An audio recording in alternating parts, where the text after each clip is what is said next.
This is a story about stories. It's a story about how important stories are, the way that people tell them, and the stories we tell about ourselves. I spent 3 months traveling across Europe. 3 months of epic experiences that will add up to more than some people will see in their entire lifetime. This is not that story. Stories never are as they seem. They never tell the whole truth, or sometimes none of the truth at all. Nothing is ever as it seems. See, travel isn't everything it seems to be on paper. Travel is depicted as a glorious way of life, invoking jealousy, a respite from real life, an instant pathway to happiness, never ceasing to give new experiences. It's romanticized, it's embellished, like any good story is. And there's always blue-ass water. Blue-ass water. Water that's way too blue. Blue water. It's just a story. I want to tell my story of adventure, some of it mundane, some of it epic, to share that travel isn't everything. See, travel is drastically different than anything I've done in my entire life, but the person traveling is still you, it was still me. Home can be just as good, surely. In this TED Talk, oh my gosh, my hair keeps getting in the way of this monologue.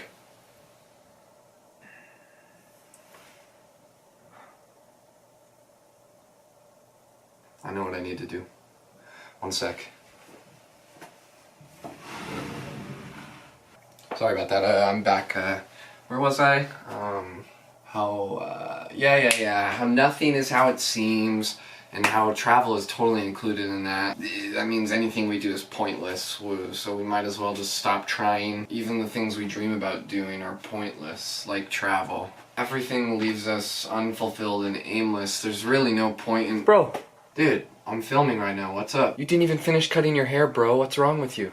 Bro, it's not that bad. Anyways, as I was saying... Yeah, dude, thought you didn't want to look like me. Yeah, I thought we didn't want to look like him. Where did you come from? What you have going on right there looks really bad, dude. Yeah, bro, you look seriously ugly, especially with that fish hook in your nose. Yeah, that ring is like kinda gay, bro. Wait.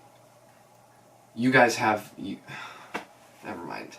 You guys are interrupting this monologue to tell me that I didn't do a good job on the reason why I interrupted my monologue in the first place, and now I'm interrupting this monologue after I interrupted my first monologue with a new monologue about monologues being interrupted? Yeah, I think you have that right. Hit the nail right on the head, my bro.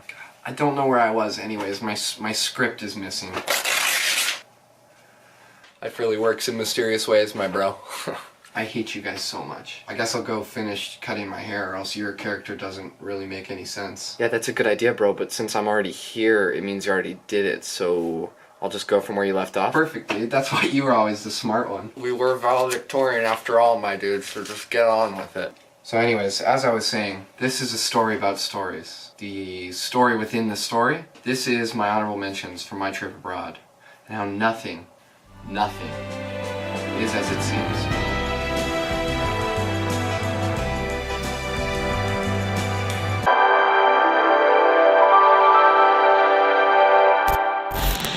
Nice, France, where I spent the 4th of July.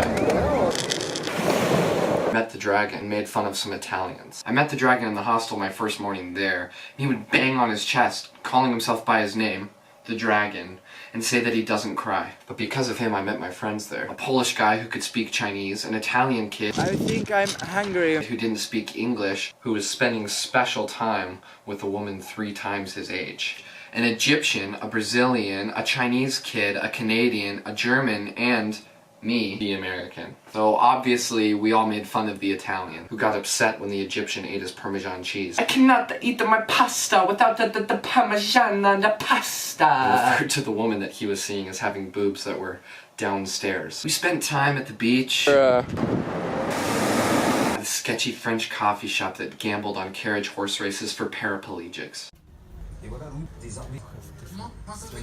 On New Year's, they went to a reggae club, and I smoked a pipe on the beach. It was surprisingly similar to Antwerp, Belgium, with the amazing views. Beautiful view from the hostel. The view from my hostel is just astounding. Just absolutely breathtaking. I got to Antwerp, and after having my own personal trash can, I had an identity crisis. I'm Ash, but the hostel I'm staying at is also the Ash. Then what does that make me? Not knowing what to do with myself, I decided to grow a beard. I should really try to grow a beard. Nothing yet?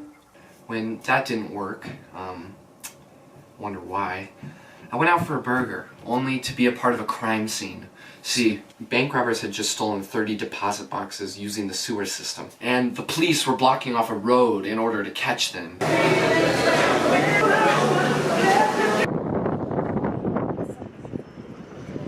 Not wanting to be a suspect considering my accent and my smell, I left. I ate a lot of amazing food during the course of my travel. A lot of amazing, life-changing meals that I forgot to record. And across my trip, my days looked a lot like this. Or like this. And not just in Antwerp. Take Brussels, for example, where a lot of my time looked like this.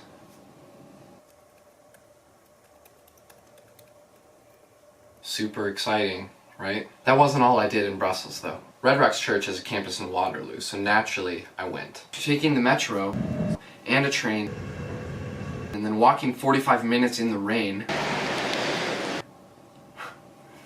bars, I made it to Red Rocks. Freaking dang it, idiot. Why would I? Oh, stupid. It's gonna stain this stupid. I had emailed the campus pastor, and I got to be a part of the greeter team and the teardown team.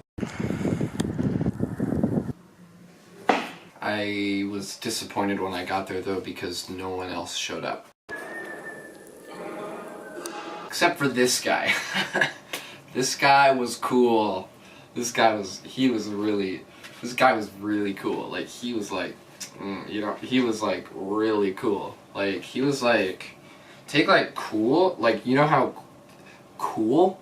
And then he was like there, dude, like cool.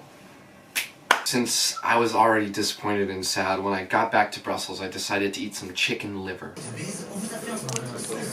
Because I hate myself. Liver? I hardly know her. It was delicious.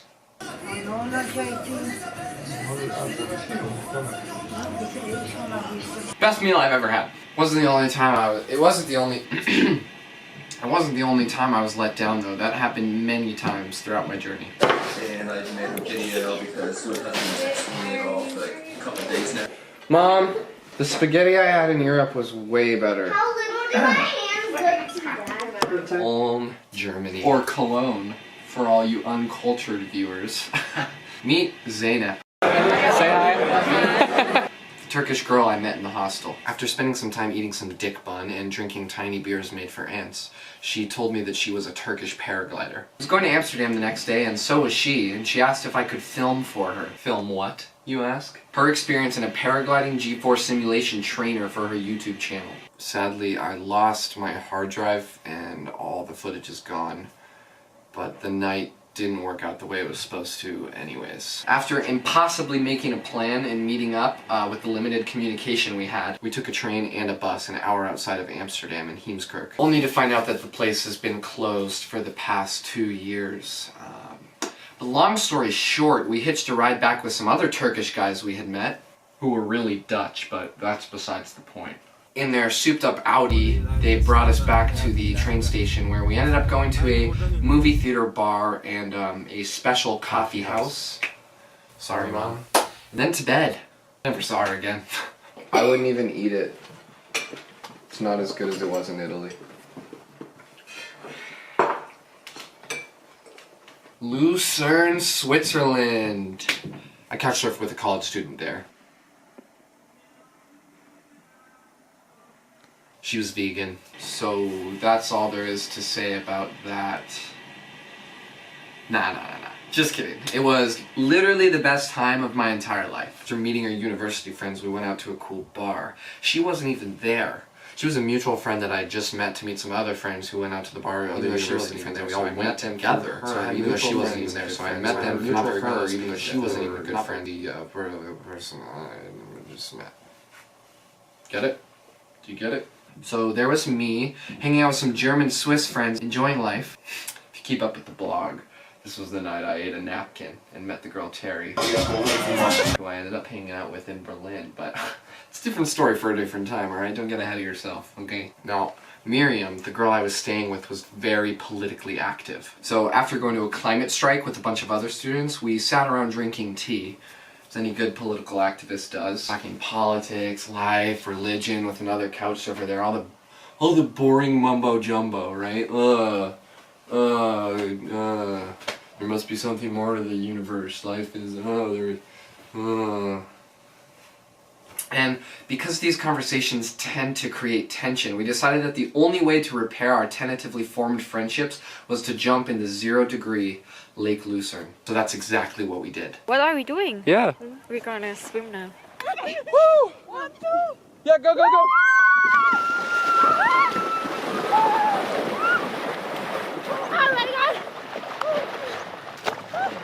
Now, this wasn't the only lake I went to. Ashton, What? can you stop? You've told us these stories 1,000 times already. None of them are even true. They are true. Like the time I went to London, got my own hotel. Thanks, Dad. And almost died of pure comfort. I told the hotel it was my birthday. It's not really a lie because my birthday was in 2 weeks, and actually now, by the time you're watching this, it has been my birthday, so be sure to leave a comment wishing me a happy freaking birthday. And they pampered the heck out of me. So I had some wine, spent the rest of my pounds on, that's the money they use in the UK. Educate yourself. Domino's pizza, and got the best sleep I'd had my entire trip. Then I came home. So it begins. I have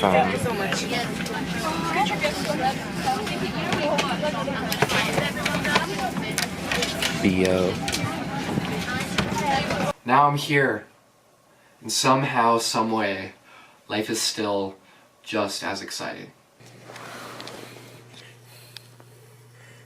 Crazy things happen to me in Europe, but crazy things have happened to me here. Life isn't about the location, I'm afraid, nor the destination. All these people traveling or living life, trying to make even the most mundane things look spectacular.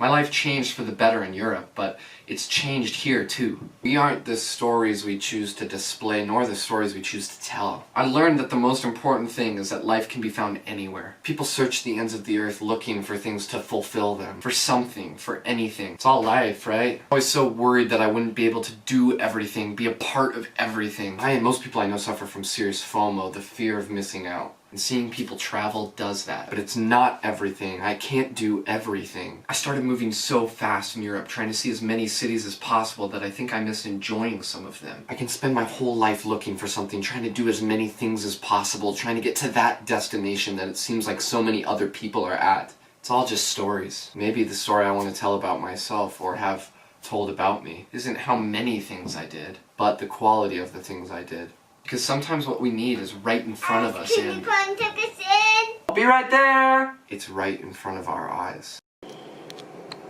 Sometimes I love you, Amelia. the one life that we are allowed is enough.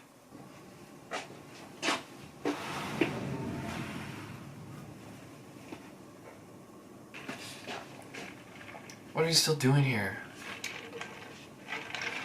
Go home.